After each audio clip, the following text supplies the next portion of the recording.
Oh, ternyata aku selama ini hanya mengandalkan sholawat saja. Memang betul, aku mengikuti dia sholawatnya sampai 10.000 aku ikuti. Tapi ternyata utangku nggak kelar-kelar, mungkin sebab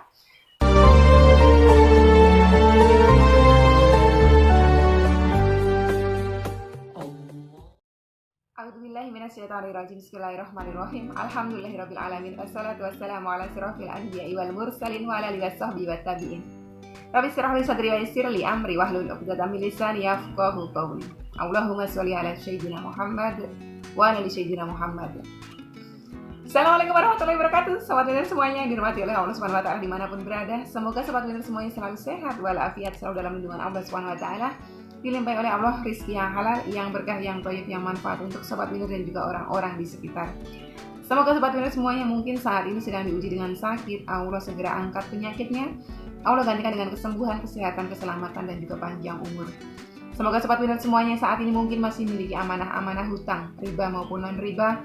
Allah lunaskan dengan cara-caranya Allah yang mudah, tanpa harus menggali lubang yang baru, tanpa harus menjual aset, tanpa harus kesusahan kepayahan, tanpa harus direndahkan, dicaci maki, diperolok-olok, dan juga disakiti oleh manusia lain.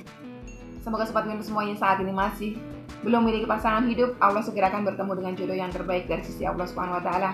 Semoga sobat Winner semuanya yang saat ini masih berikhtiar menantikan putra-putri yang soleh-solehah, Allah segerakan karuniai putra-putri yang soleh-solehah dari sisi Allah Subhanahu wa taala.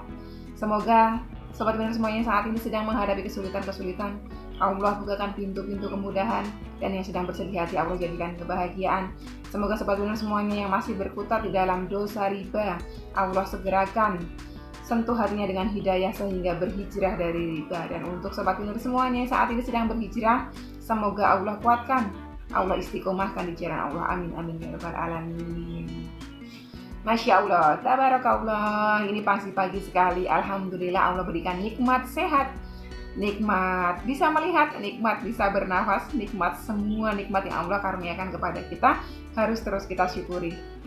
Ini pagi banget. Sebetulnya di tempat saya masih jam 5.27. Jadi setelah tadi saya sholat subuh ya, saya beres-beres sebentar, terus saya melihat ada sebuah pertanyaan yang sangat menarik untuk saya jawab, dan saya akan coba jawab dalam video kali ini. Yang mungkin pertanyaan ini juga ada di benak banyak orang ya, termasuk mungkin pertanyaan ini ada di kepalanya sobat Winner ya. Apa itu pertanyaannya? Kita akan coba jawab. Ini dari Sumedi Ortega. Assalamualaikum Umi. Aku seorang pedagang sembako. Aku sedang terlilit hutang sekitar kurang lebih 200 juta Umi. Setiap hari aku gak enak makan, gak enak tidur, hidup gak tenang. Pengennya nangis terus Umi. Apa yang harus aku lakukan ya Umi? Terima kasih. Ini pertanyaannya, apa yang harus aku lakukan? Mungkin pertanyaan teman-teman kurang lebihnya sama. Aku terlilit hutang ratusan juta, aku terlilit hutang puluhan juta, miliaran. Mungkin masalahnya nggak cuma hutang, aku terlilit masalah yang nggak kelar-kelar dengan keluargaku. Aku punya masalah dengan rekan kerjaku, aku punya masalah dengan suamiku. Intinya semua itu adalah terkemas dalam satu buah masalah yang terus menghantui kita, yang sampai buat kita nggak enak makan, nggak nyenyak tidur. Dalam setiap kesempatan hati terasa sempit, terasa sesak ya. Apa yang harus aku lakukan? Nah, sebelum saya menjawab ya, saya sampaikan dulu satu analogi sederhana. Jadi analoginya seperti ini. Kemarin saya melihat teman saya itu masuk angin, ya. Dia minum tolak angin dan sembuh. Dia cukup minum 2 kali saja tolak angin, pagi dan sore, masuk anginnya udah sembuh. Dan sekarang aku tertimpa masuk angin yang sama. Aku udah coba ikutin temen aku yang ini, minum tolak angin, bahkan aku dosisnya aku lebihkan, aku minum 3-4 saset. Tapi ternyata aku gak sembuh-sembuh juga. Kenapa Tuhan gak adil sama aku? Biasanya yang ekstrim sampai seperti itu. Kenapa Tuhan sembuhkan dia? Ya kenapa Allah berikan kesembuhan untuk temanku aku ini yang hanya memakai wasilah, yang hanya memakai sarana minum tolak angin 2 saset. Dia sembuh. Tapi kenapa aku yang udah minum dosisnya lebih dari teman aku, kenapa nggak sembuh-sembuh? Nah itu. Oh ternyata setelah ditelisik lebih dalam lagi, teman aku ini selain dia minum tolak angin, dia pakai pakaian yang tebal. dia pakai jaket. Di dalam jaketnya masih ada pakaian-pakaian yang tebal yang melindungi dia dari masuknya angin, yang membuat keringatnya keluar sehingga anginnya juga gampang keluar. Oh ternyata teman aku ini selain dia minum tolak angin, selain dia pakai pakaian tebal, dia juga menjaga pola makan. Dia tidak begadang, dia tidak overactivity ya, dia tidak terlalu berlebihan aktivitasnya sehingga dia tidak capek. Karena orang capek itu gampang sekali masuk angin. Oh ternyata dia nggak memakai kipas angin seperti yang aku lakukan. Oh ternyata dia minum air hangat, dia tidak minum es seperti yang aku lakukan gitu. Nah disitulah kita dari analogi sederhana itu tadi, kita juga sama, kita juga berpikir sama. Teman aku dulu ya utangnya 200 juta, dia bisa lunas. Tapi kenapa hutang aku yang cuma 10 juta aja nggak lunas-lunas? Kesannya Allah itu nggak mau kasih kemudahan untuk aku. Tapi kenapa sama teman aku yang hutangnya jauh lebih besar dari aku, Allah berikan kemudahan. Oh ternyata selain dia bersolawat 1000 kali sehari, dia juga melakukan perintah-perintah wajibnya Allah. Dia sholatnya dia jaga tepat waktu, ya, sedekahnya dia rutin, ya, terus puasa sunnahnya dia juga jalani, puasa wajibnya juga ketika dia berhutang dia segera bayar, dia segera mengqadha, ya. Ternyata dia birrul walidain. Ternyata dia berbakti kepada kedua orang tuanya. Dia tidak seperti aku yang uququl walidain, yang durhaka kepada orang tuanya. Oh ternyata selain itu juga dia banyak sekali melakukan amal-amal soleh yang lain. Oh ternyata dia tutur katanya lembut, dia tidak pernah menyakiti orang lain. Oh ternyata dia memang orangnya selain dia rajin beribadah, rajin melakukan sholat-sholat wajib, sholat sunnahnya juga dia lakukan. Qobliyah ba'diyahnya, sholat tahajudnya, sholat duhanya, sholat witirnya. Ternyata dia juga rajin sekali baca Al-Quran. Sehari minimal dia 1 ayat dia baca. Tapi dia istiqomah. Dia tidak mengejar amalan-amalan yang sampai puluhan ribu, tapi dia istiqomah melakukan semua itu. Amalan-amalan yang menurut dia ringan dan mampu dia lakukan terus-menerus secara istiqomah, secara kontinu dan gak mudah bosan. Oh ternyata itu semua rahasianya. Sebab itulah Allah ridho terhadap dia, karena dia menjaga lisannya, karena dia menjaga pandangannya, karena dia menjaga tangannya dari menyentuh, dari mengambil, dari memungut sesuatu yang bukan haknya. Oh ternyata dia menjaga itu semua. Ternyata dia berhijrah dari riba. Ternyata dia betul-betul menjaga dirinya dari subhat. Dia nggak mau makan makanan subhat. Dia nggak mau makan makanan haram. Dia nggak mau minum minuman haram. Dia tidak mau memakai pakaian-pakaian yang sumbernya dari haram. Oh ternyata selain dia bersolawat, dia melakukan seluruh rangkaian ibadah itu tadi. Ternyata dia melakukan semua perintah Allah dan dia menjauhi semua larangannya Allah. Oh ternyata dia bertobat dari dosa lamanya yang di masa lampau, yang mungkin orang-orang sudah melupakan. Tapi karena dia merasa dosa itu masih terus menghantuinya, dia memohon ampun kepada Robnya. Dia sholat taubat, dia bersungguh-sungguh taubatan nasuha. Oh ternyata aku selama ini hanya mengandalkan sholawat saja. Memang betul, aku mengikuti dia sholawatnya sampai 10.000 aku ikuti. Tapi ternyata utangku gak kelar-kelar, mungkin sebab tadi itu. Kenapa masih masuk angin? Karena mungkin masih suka pakai pakaian tipis, mungkin masih suka begadang, mungkin masih suka telat makan, mungkin activity-nya masih sangat over gitu sehingga dia capek gitu kan. Oh ternyata mungkin sebab apa Allah belum ridho sama saya? Oh mungkin sebab lisanku masih belum kujaga. Aku masih suka menyakiti hati orang lain dengan lisanku ini. Oh mungkin ada hati yang tersakiti selama bertahun-tahun dan aku belum pernah minta maaf sama dia. Dan dari hati yang sakit hati itu tadilah ternyata Allah gak ridho terhadapku. Sebab itulah Allah belum memberikan kemudahan untukku. Oh ternyata aku masih menyepelekan perintah wajib. Sementara aku tahu sholat 5 waktu itu adalah wajib. Dan sholat wajib itu adalah tiangnya agamaku. Kalau sholatku sudah berantakan, sholatku sudah tidak benar, rapuhlah iman seorang muslim. Jadi sholat kita mesti diperbaiki. Ya, sholat wajibnya itu mesti dijaga betul-betul tepat waktu. Jangan suka mengolor-ngolor waktu. Oh, waktu zuhurnya ntar aja lah, ini toko lagi rame, ku tungguin aja dulu dan kan masih ada sampai jam 2. Oh, masih ada 15 menit lagi dan nanti molor. Sehingga kita mengakhir-akhirkan sholat. Barang siapa yang mengakhir-akhirkan sholat, suatu saat dia akan datang kepada Robnya, di hadapan Robnya, ya. Dipukulkan itu sholatnya kepada kita. Karena apa? Itu adalah sholatnya orang fasik, sholatnya orang munafik. Jadi dari itu jaga sholat kita. Begitu sudah terdengar azan, usahakan kita sudah di atas sejadah atau minimal kita sudah bergegas ke tempat wudhu. Jangan sampai sudah mendengar azan, sebetulnya kita masih bisa meninggalkan aktivitas kita, tapi kita tidak tinggalkan, kita olor-olor sampai akhirnya mungkin malah kelewat waktu yang harusnya sudah habis waktu sholat asar, kita lakukan sholat asar, ya. Jadi kita harus jaga sholat wajibnya. Kita jaga juga perintah-perintah Allah yang lainnya. Allah perintahkan apa? Allah perintahkan sedekah. Allah perintahkan keluarkan zakat mal kita, dari harta kita. Kita keluarkan apa enggak selama ini? Apakah mungkin di dalam rumah kita masih ada harta simpanan kita yang sebetulnya sudah mencapai nisabnya, sudah mencapai haulnya, tapi kita tidak keluarkan? Mungkin kita punya simpanan tanah, ya, tanah itu sudah bertahun-tahun tidak pernah kita keluarkan zakatnya. Bisa jadi juga sebab itu, ya. Mungkin saja kita pernah melakukan di masa lalu. Di masa lalu itu adalah dosa-dosa besar kita. Mungkin kita pernah berzina, mungkin kita pernah riba, ya, melakukan riba. Yang hutang-hutang tadi itu 200 juta itu hutang riba apa bukan? Nah, kalau itu hutang riba itu dosa besar. Apakah kita pernah melakukan sholat taubat terkait ini? Apakah kita pernah memohon ampun kepada Allah terkait ini? Tuh, mungkin dulu waktu saya masih remaja saya suka menyakiti hati orang tua saya. Saya kalau dilarang apa saya lakukan, saya kalau disuruh apa saya selalu membantah, saya selalu membentak. Mungkin sebab itu Allah masih belum ridho terhadap kita. Karena apa? Karena kita belum pernah meminta maaf kepada kedua orang tua kita, karena kita belum pernah mohon ampun kepada Allah sebab dosa yang ini tadi. Oh, mungkin dulu di masa lalu karena saking bingungnya aku suka pergi ke dukun, ya, habis uangku pergi ke dukun untuk diramal, untuk diberikan petunjuk, untuk diberikan pengarahan oleh dukun. Itu adalah dosa musyrik, itu adalah syirik. Yang aku sendiri belum pernah mohon ampun kepadanya. Aku belum pernah mohon ampun kepada Allah terkait dosa syirik yang pernah aku lakukan.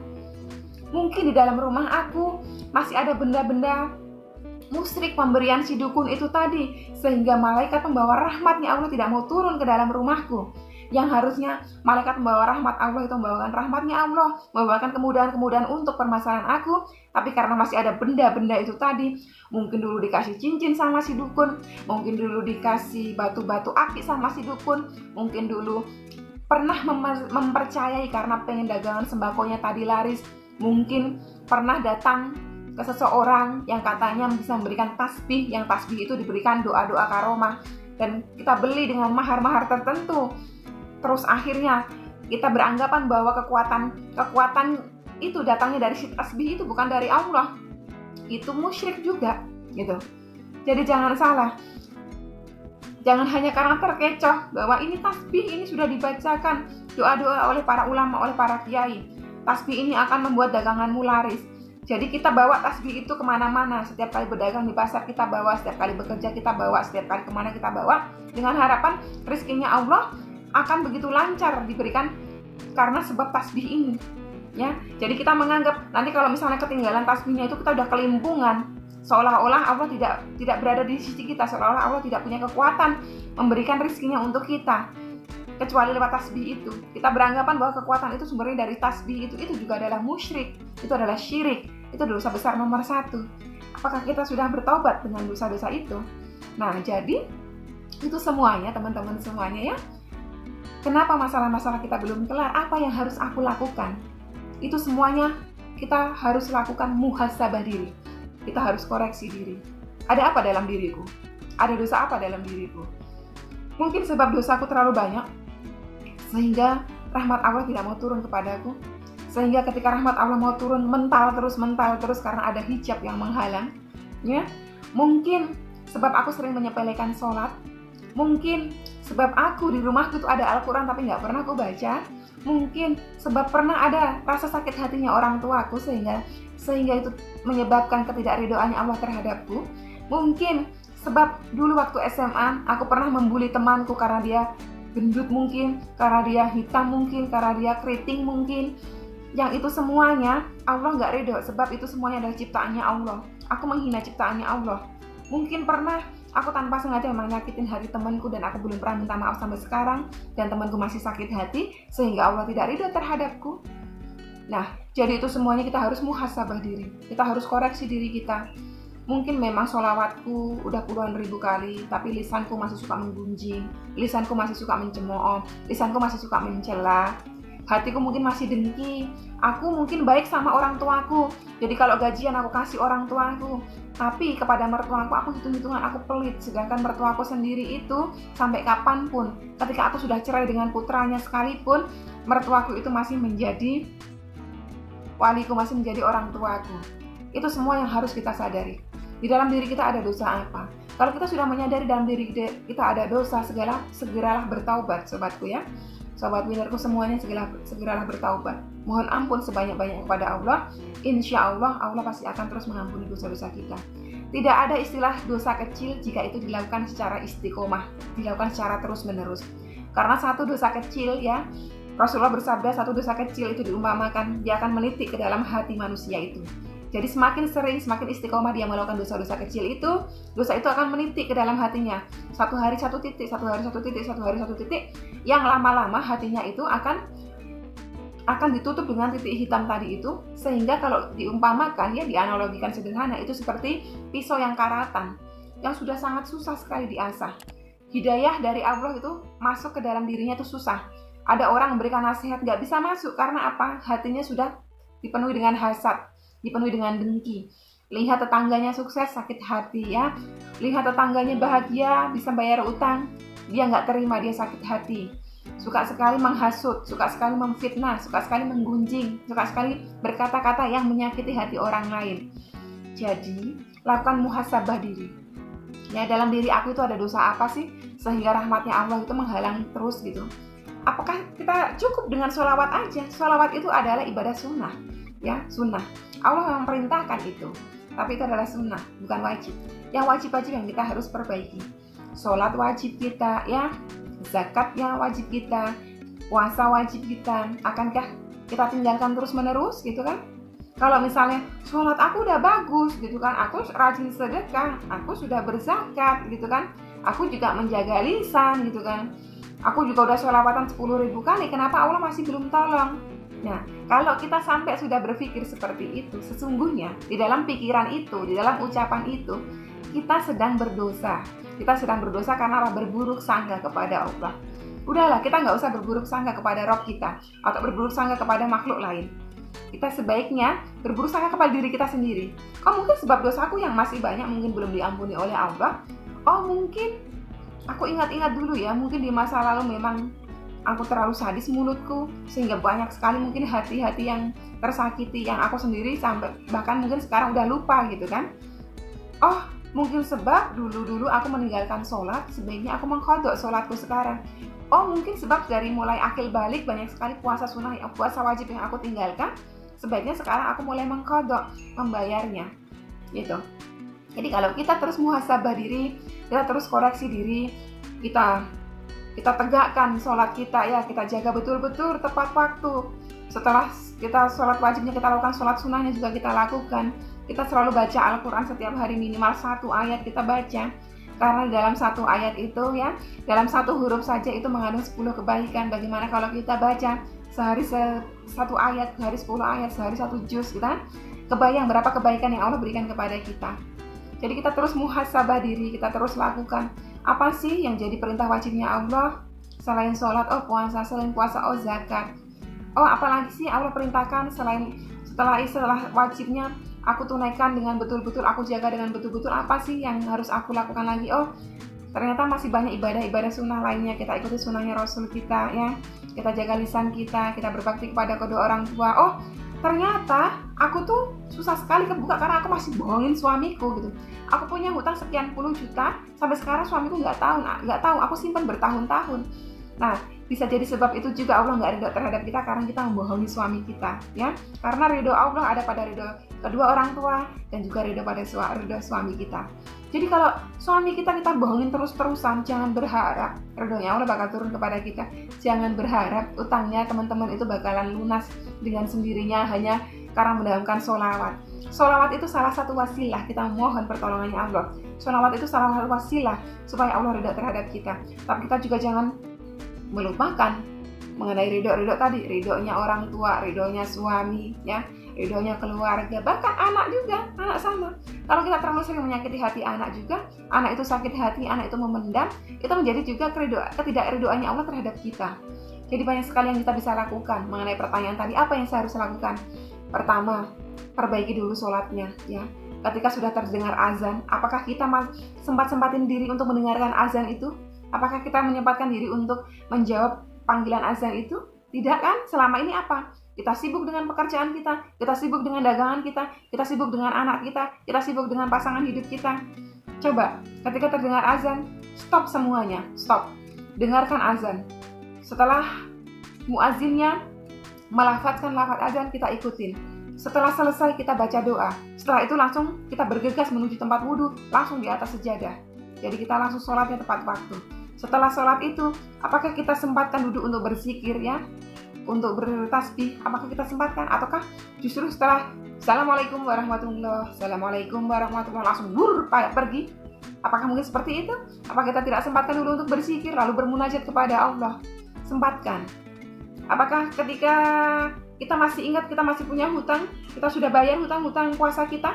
Nah, kita harus bayar hutang puasa kita di masa lalu, ya. Bagaimana dengan kewajiban zakat kita, zakat mal kita keluarkan apa tidak kita keluarkan? Kita harus keluarkan. Setelah itu baru kita beranjak memperbaiki ibadah-ibadah sunnah kita. Oh, sunnahnya Rasulullah apa sih saya ikutin? Oh, Rasulullah itu puasa sunnah gitu kan, saya ikutin. Oh, Rasulullah itu kalau malam sholat witir, sholat tahajud gitu, saya ikutin. Jadi kalau kita sudah memperbaiki semua ibadah-ibadah wajib kita, ibadah-ibadah sunnah kita tinggalkan semua yang Allah larang, ya. Insya Allah Allah itu akan ridho terhadap kita. Allah makin sayang kepada kita, dan segala sesuatu apa yang menjadi kesulitan kita Allah bukakan. Pintu kemudahan Allah bukakan karena Allah Al-Fatah. Apa yang menjadi kebutuhan kita Allah cukupi karena Allah Al-Wahhab, ya. Kita minta kekayaan Allah beri karena Allah Al-Mughni, Sang Maha Pemberi kekayaan. Jadi sahabatku winner yang disayangi, yang dirahmati oleh Allah Subhanahu wa taala, perhatikan itu semuanya, mulai dari hal-hal terkecil. Mulai dari paling ringan adalah menjaga lisan kita. Jaga lisan kita, ya. Jangan sampai menyakiti hati manusia lain. Oke, sobat winner semuanya, video ini cukup panjang, sampai 21 menit, ya.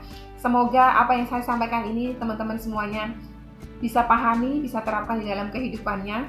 Yang jelas kita di dalam hidup ini hanya mengharapkan satu, yaitu rahmatnya Allah, ridhonya Allah. Karena itu semuanya lah yang membuat hidup kita mudah. Rahmat Allah yang membuat hidup kita mudah. Rahmat Allah yang membuat utang kita lunas. Rahmat Allah yang membuat masalah kita selesai. Jadi lakukan semua itu. Sholawatnya tetap jangan ditinggalkan, tetapi semua itu tadi coba dimuhasabah dirinya, ya. Ada apa dalam diriku sehingga rahmatnya Allah tidak turun kepadaku. Selain itu juga jangan ditinggalkan sholawatnya. Oke, sampai di sini dulu. Semoga video ini bisa memberikan manfaat buat sobat winner semuanya. Wassalamualaikum warahmatullahi wabarakatuh.